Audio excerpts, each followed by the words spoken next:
Welcome in the latest episode of the Five on the Floor podcast on the 5 Reasons Sports Network. Make sure to check out our last episode, which we're going to refer to quite a bit today, and that was with Greg Sylvander, as Lefty Leif. Also, check out 5reasonsports.com. This might shock you. We just had our best week there. Now, why? A lot of people are home, but also we're providing more free content than anybody else in South Florida. We got a ton of Dolphin stuff there. We had all the videos from the free agents that spoke to the media today, the free agent acquisitions. And, of course, we've got Heat content that goes on the site there pretty regularly, too. So check it out, 5reasonsports.com and the 5 Reasons Sports YouTube channel. We also want to tell you about one of the great sponsors of the 5 Reasons Sports Network, and that is Dutch Valley Farms. What's Dutch Valley Farms? For starters, they're not your average cannabis grow farm. They've got deep roots in the 305, and this hometown group of doctors, CPAs, and Silicon Valley professionals have taken their talents from the 305 to the 503 to make you the finest flower out there. How does Miami find its way? All the way out in Oregon, simple, a team with a shared belief in cannabis research and erasing the stigma behind the bud. Today, the Dutch Valley Farms crew is bringing together old school growing practices with new school tech to deliver a consistently clean, high quality experience that you can feel good about. The proof is in the plant. If you want more information, visit DutchVF.com. That's DutchVF, the letters VF.com, or follow them on Instagram at Dutch Valley Farms. And we've got some Dutch Valley Farms t-shirts. The 2 guys on the episode with me today, we're going to get them in those shirts when we do some 305 lives. Now, today's episode. Welcome to 5 on the Floor, a Miami Heat and NBA podcast from Ethan Skolnick with Alphonse Sidney, a.k.a. Alf954. Brought to you by the 5 Reasons Sports Network.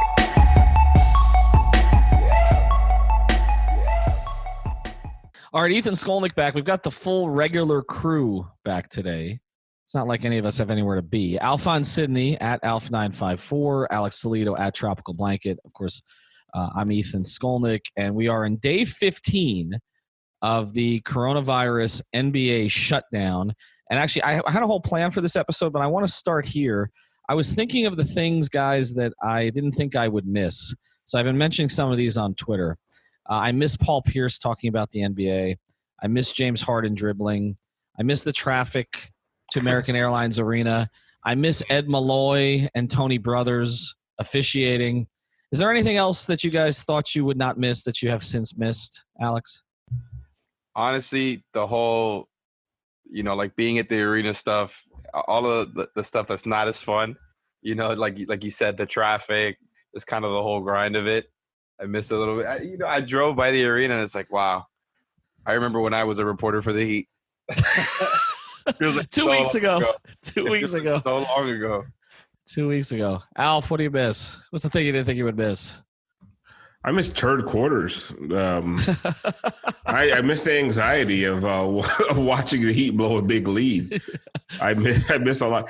The thing I miss most is Eric Reed updating me on how many games in a row Duncan Robinson has hit multiple three-pointers. That's what I miss the most. You miss Eric just reciting random stats? Yes, I miss the numbers, man. I miss random scrub Heat killers.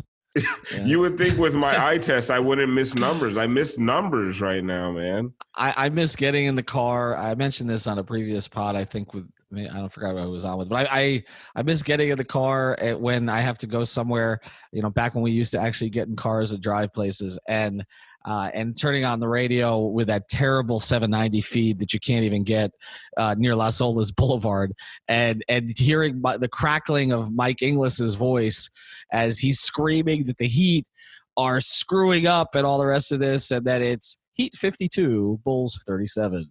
And so I miss that. I miss the panic attacks. I miss the long lines at the concessions at the arena where you basically, go to get yourself a taco at halftime and you come back in the middle of the fourth quarter. I miss all of this stuff. Pissed that you paid $17 for 2 tacos? For 2 tacos that are now cold by the time you've actually gotten them and gotten back to your seat.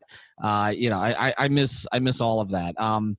Yeah, I even miss Celtics fans. We miss just about everything. All right, so let's get to the first part of today's episode, which is we have been looking for content, and Greg Sylvander kind of saved us a little bit with his participation with me yesterday. So here's what we're doing. This is a multi-episode endeavor. All we're really doing today is setting this up with you guys. over the weekend, we're going to actually conduct this thing. But basically, the idea is we wanted to narrow the Heat down to the 30 most impactful players in their history. And the idea was not, okay, what they did somewhere else, but what they did here during their time here, what their impact was. Greg gave them a little bit more of a boost if they were on championship teams. Obviously how long they were here mattered, how old they were here mattered, all of that stuff. But he thought it was going to be an easier exercise. It was not. The first 20 were pretty easy. Once we got to about 22, it started to get complicated. And then it got so complicated that once we got to 29, and our 29th, by the way, was Hassan Whiteside that we put on. Once we got to 29, we couldn't decide on a 30th. So we actually had to poll people for the 30th. And the 4 names that we came up with for the polling were Josh Richardson, Sherman Douglas, Bruce Bowen, and Anthony Mason. You can make an argument any of those guys maybe should have been even higher. Who do you guys think won with our audience? Josh Richardson? Yeah, pretty easily. Yeah, because our audience is 18 to 36. Right. Like they don't remember Sherman Douglas at all. Right. I barely remember fucking Sherman Douglas, and I'm 40 years old. So the general, he was the best lob thrower in Heat history until Dwyane came here. I remember him perfectly.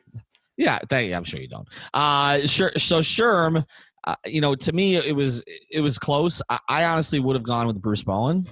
Although Bruce Bowen is known more for what he did after he went to San Antonio than for what he did here. But you could have made the case for Anthony Mason because he's the only one of those 4 guys to make an all-star team while he was with the Heat. It just didn't last very long. And so anyway, that was the 30th. But we have one problem. It came to my attention afterwards that we forgot somebody. The most important signing in Heat history. Correct, but not apparently the most important signing to this particular list. Luol Deng. Would he have been – you guys have seen the list now at this point. Would you guys have had him in the top 30? Oh, yeah. For what he did here. Forget Chicago. For what he did here. That's a tough one for me, man. I don't know. Luol Deng. I mean, he had a great half season. He had a great half season. He had one good half season when they moved him to power forward after Chris Bosh got sick. Mm-hmm. The second time, actually. Yes. So to me, is Luol Deng a top 30 player in Miami Heat history? That's a tough one, man. Like, to me, Sherman Douglas is a more impactful player in Miami Heat history than Luol Deng. So what should we do with – okay, so here's what we're going to do, okay? We have 30 players that are available. Josh Richardson became 30. I am going to allow, when the 3 of us draft this thing, Luol Deng will be available as a write-in candidate. If anybody wants him to build out a team, they can take him. But essentially what the rules are going to be here are we are going to draft over the weekend, start with the starters, and then we're going to go to the reserves, 10 players each for our teams. Then we're going to poll this thing on Twitter and see which of us came up with the best team. Now, one thing that was brought to my attention by our Alex Toledo here is that whoever draws the first and second slots has a significant advantage. But we're going to do this as a snake draft, okay? So if you're 1 and 2, you will not be 3 or 4. 3 and 4 will be together. Okay. Can't wait till I get Chris Bosh and Mario Chalmers. That's right. Well, Rio. Well, no, I mean the first 2 are Rio and Dwyane, right? Like LeBron. That's right. I got to settle for LeBron. You got to settle for LeBron. But okay, let's assume. But listen, in the snake draft, if I'm the 3rd, I get Shaq and Chris Bosh. It's a pretty good front line. I know the first 2 sound great, but I can get Shaq and Chris Bosh. So if I'm the 3rd pick, so it's not that bad if you don't get one of the top 2 picks. I would agree. And then it becomes a little complicated because you got to actually put together a team that's going to fit. So let's just run this out a little bit. If you're saying, okay, let's assume that LeBron goes first. Again, it's got to be based on what they were here. That makes that a tougher call between LeBron and Dwyane, to be honest. But I don't know about that assumption, Ethan. You better be careful what you're saying. Well, I know. That's tough. It's going to piss some people off. But if you've got LeBron and Dwyane in some 1-2 order, and let's say that you're saying Shaq and Bosh, you're going to put together a front line of Shaq and Bosh at 3 and 4. If you're the 5 pick, do you take I guess Zoe maybe in that slot. I mean, you're not going to play Shaq and Zoe together. I mean, the 06 team did it. Oh, if you had that 5 spot, yeah, man, you take Zoe. Yeah. Let's say you have take Dwyane Zoe to play with Dwyane or Zoe to play with LeBron. Yeah. Listen, don't give away the goods early. well, that's true. But then, okay, who would typically be 6th in Heat history? Timmy, maybe. But you're not pairing you him. Get that point guard. But you're not pairing him with Dwyane. Well, you're pairing him with Bron. LeBron for sure. Look what he did with Kyrie. With Bron. Look what he did with Kyrie. That's true. I would. Is there a case to take Goran Dragic over Timmy Hardaway? No. This is why we're doing this. No, there isn't actually. I honestly, I could make a case. I could. Would you put Jimmy Butler with LeBron James on the wings? Holy shit! Oh. I forgot that Jimmy Butler's an option. Or Jimmy Butler is Jimmy Butler the 6th best player in Heat history? I mean, he might be. It's a little complicated because it's what they do here right now. Ray Allen is probably a top 6 player in Heat history. Gary Payton is probably a top 6 player. No, Ray Allen is not. No, not because of what they did here, right? Oh, okay, okay. As long as we're talking about I listened to the last podcast, and we're talking about what they did in Miami, and if we're talking about what they did in Miami. And this is going to be controversial as shit. I know. That's why I like this idea. Duncan Robinson's season has been better than any Ray Allen season. I was going to say the same thing, man. Duncan I know that, but Ray also hit the biggest shot in Heat history. And I understand Duncan Robinson did not make our 50. Our 30? Can I get to our 30? Let's give it out for people who didn't hear the last pod. But listen to the last pod because Leif has a totally different perspective because Leif was awesome on that. He was really good, and he's very. Bag. He's very old school, right? Yeah, he loved it. I mean, I texted him you were not available, and he's like, "What are we doing?" I said, "We're doing this." He says, "Oh, I'll get home." But here's our list of 30, not in any order: LeBron, Dwyane, Chris Bosh, Shaq, Zoe, Timmy Hardaway, Goran Dragic, Glenn Rice out on the wing, Steve Smith, P.J. Brown, Jamal Mashburn, Eddie Jones, Dan Marley, Ronnie Cycli, another big there, Ray Allen, Jimmy Butler, Bam Adebayo, Udonis Haslem, Grant Long, who was Udonis Haslem before Udonis Haslem, Rio. I love Grant Long. Gary Payton, Hassan Whiteside did make the cut. It's controversial, but he made the cut. Caron Butler. Duncan should have been over Hassan. No. Oh, no. Come on. Duncan Robinson's season has been okay. I'm sorry. Go ahead. Listen, it's not even a completed season. The fair argument here for Duncan is him over Gary Payton. Oh, whoa, no. Gary Payton, that was like one of the best. He hit that one floater, I know. No, but one of the best backup point guards the Heat has ever had. Well, you can make an argument, actually, and this guy didn't make it. Terry Porter actually had a better year than Gary Payton had here, but it was 1 year, and Gary was here 2 years, even though nobody remembers the second year because it wasn't very good. But we gave Gary the push over Terry Porter because the Terry Porter team is the team that was the best team in the Zoe years that lost to the Allen Houston in the first round. So they never got out of the first round, and that was the Allen Houston shot. Listen. And Gary did hit an enormous shot in the postseason. Let me finish, and we'll get to the rest of this. Caron Butler, who was controversial because Caron wasn't here that long. Lamar Odom, Josh Richardson, as I mentioned, was the 30th. He was the Mr. Irrelevant. Jason Williams, so another point guard did make the team. Antoine Walker, Brian Grant, who in my view is always underrated because the contract overrated him, but as a player I thought he was underrated. Shane Battier, and this was my pick, and I know people are going to disagree with this and wonder how you can't put in Luol Deng or some of the other guys, James Posey or Bruce Bowen or Anthony Mason. I put Chris Anderson in, and I convinced and I convinced Leif on it because when they signed Chris Anderson, they went 37-3. After his signing, and he was a terrific playoff player for them. So I put Birdman on the team. I don't know that we're going to draft him high, but that's another big. All right, so breaking it down a little bit more, we may have just ended the whole episode. Breaking it down a little bit more, I'm trying to figure out if I think we've got a pretty good split between bigs, wings, and small guards, right? We've got how many point guards? We've got Hardaway, Dragic, Jay Will, Gary Payton, and Mario Chalmers, right? 5, I guess, semi-pure point guards, plus Dwyane. Bigs, Bosh, Shaq, I mean, true bigs. Bosh, Shaq, Hassan, Chris Anderson, and Zoe. We've got a bunch of power forwards, which includes P.J. Brown, Grant Long, Udonis Haslem. They're all cut from the same cloth, right? Cycli is another big, by the way. And so we've got a bunch, Antoine Walker. And so we've got a bunch of, and then we have a ton of wings, LeBron and Dwyane. We've got Steve Smith, who played a lot of point guard here, Dan Marley, Eddie Jones, Jamal Mashburn, Ray Allen, Jimmy Butler, Glenn Rice. I mentioned Karan Butler, Lamar Odom, and Shane Battier. So a ton of wings, and Josh Richardson. So we're saying no Bimbo Coles. Bimbo was discussed. I honestly, that might be the most disappointing thing. I'd put Bimbo Coles in over Ray Allen if it was up to me. Oh, we got Bam on here too as another big. That's another big. Bam is going to go high, man. Bam might go into somebody's starting five. Actually, Bam should go in somebody's starting five. 100%. Well, would he be your third? Come on, he's not your third big, is he?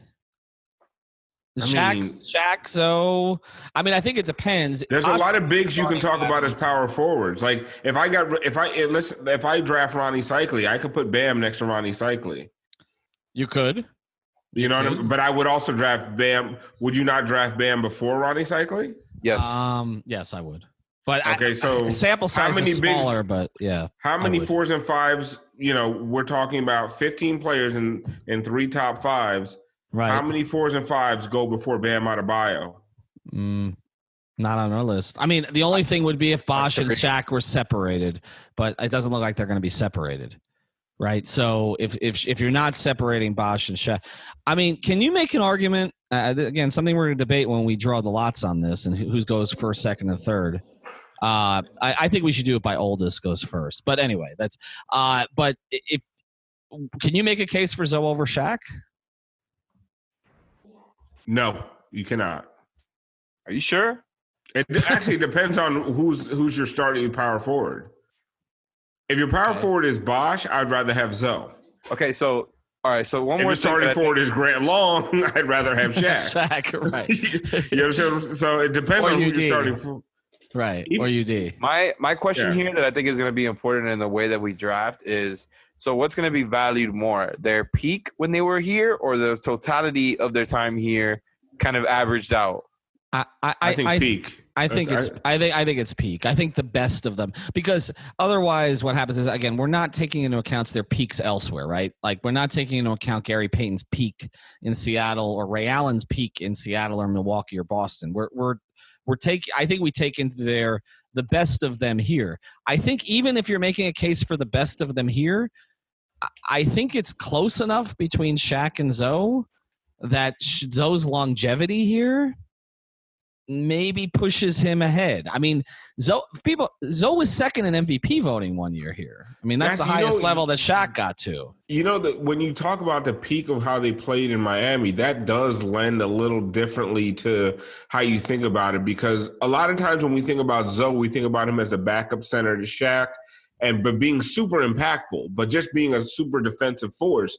We forget Zoe as a 30-point per game kind of guy, where he was dominant offensively, where he would there could be. Well, he was clumsy. He was clumsy offensively, but he was. But he could drop 40. He could.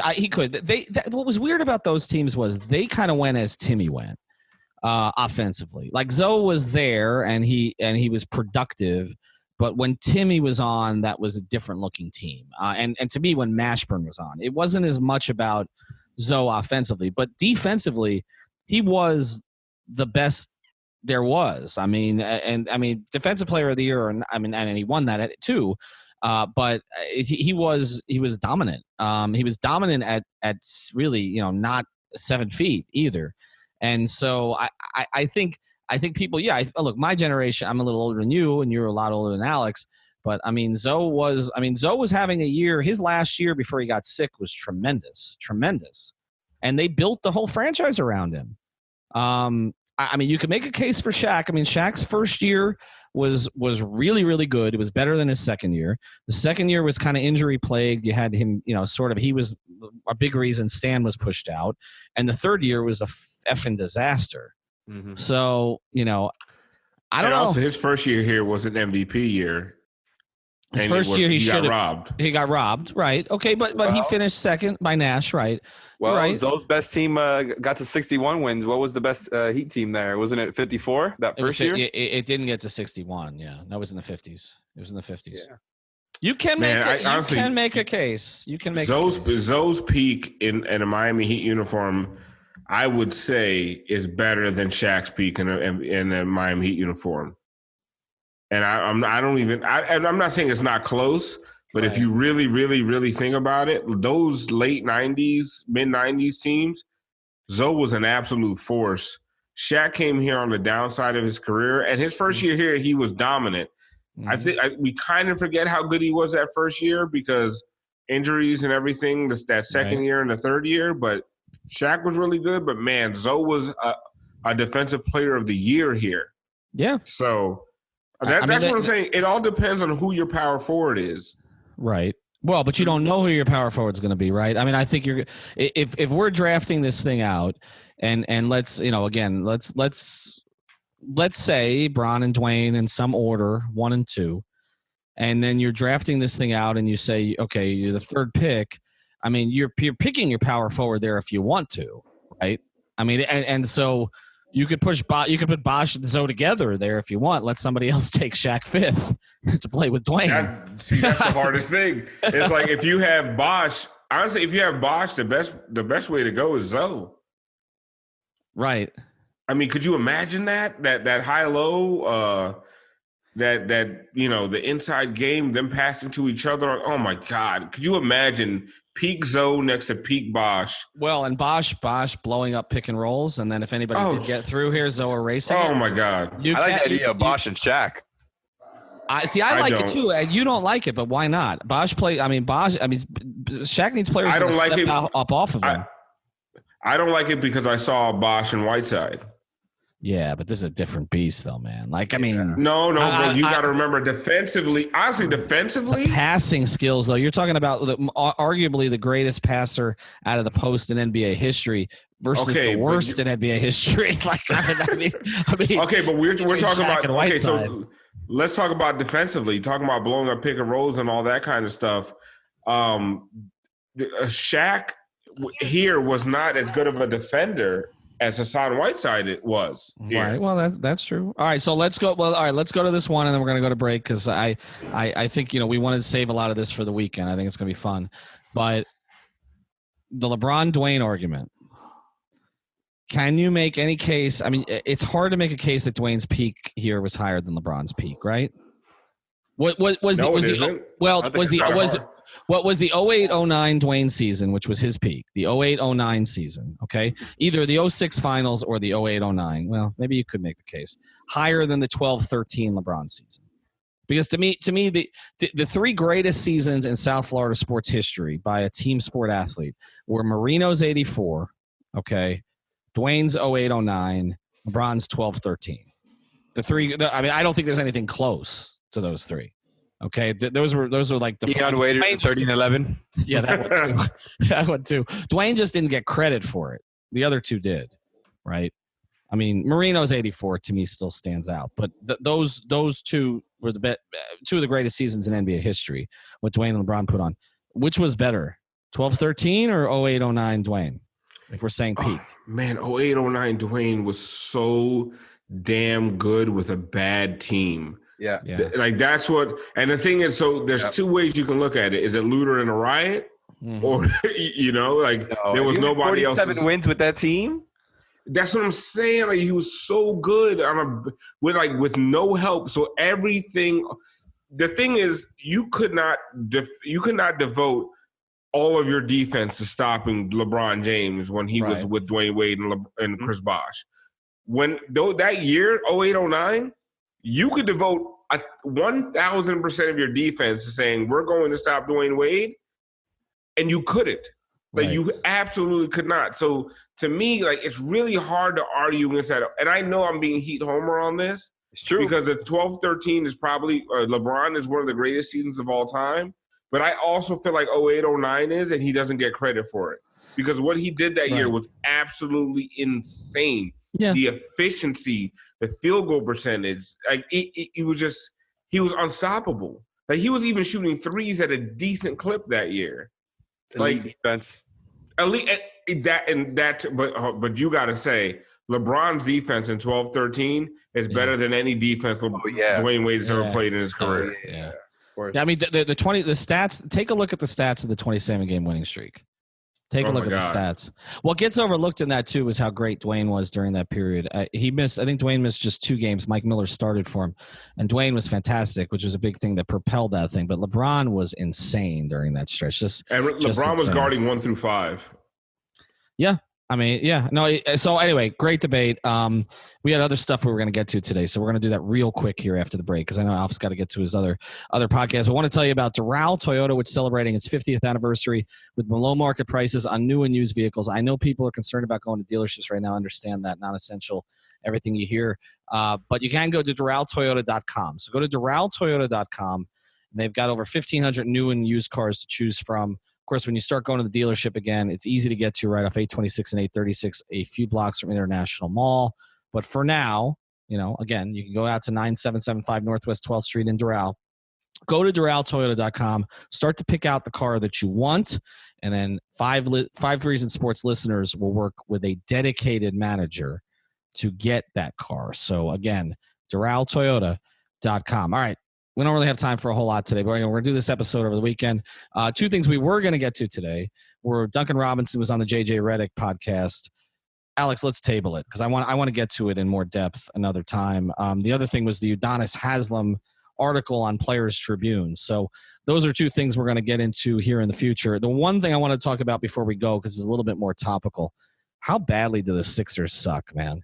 Like I don't know if everybody saw the news this week. Even more than we thought. I mean, right? Like they basically, if you hadn't heard about this, Josh Harris, who's multi-billionaire, who's their owner, essentially decided to cut everybody's salary before this thing's even over by 20%. And I'm talking about everyone. I'm talking the front office and coaching staffs. And this comes after a prominent Philadelphia WIP host, one of their radio stations, Howard Eskin, criticized the Sixers players for not doing more, which was a totally ridiculous take that we all took exception to. I mean, are the Sixers a bottom 5 organization in the sport? Quickly, Alf. Oh my God! When you hear the way Jimmy Butler talks about them, yes, they are. Now, but one thing I will say, the NBA just did the same thing with their executives. They did. Huh? They did. You're right. Adam Silver just took a 20% pay cut. Now, to me, the problem is because the Sixers suck as an organization. The problem is with the way they presented it, right? Right. If you're talking, like first of all, you have to come out and say, our top salaried executives are going to volunteer to take a 20% pay cut at this time. And then you have to couch it and say, we're going to use this money to continue to pay our hourly and our hourly staff, associates, administrative staff. You have to couch it and say, we're using this money and we're paying the lower level. But they didn't do that. No. Right? Now, the NBA has done that. NBA said administrative staff, everybody else is getting full salary. The top executives, the ones making millions and millions and millions of dollars, are taking 20% pay cuts. It's almost the same thing that the Sixers were doing. I don't know if they were going to pay the administrative staff and everybody else what they were supposed to get paid, but they were doing the same thing. It was the top level executives that are taking 20% pay cuts, but they botched the PR on it so poorly that, yes, they are a terrible fucking franchise, and they will continue to be. And that, like, everything that Jimmy Butler said about them is proving out to be true. And to me, it's hilarious because I hate them. Anything to add, Alex? No, honestly, Alf, 10 out of 10. I can't add anything to it.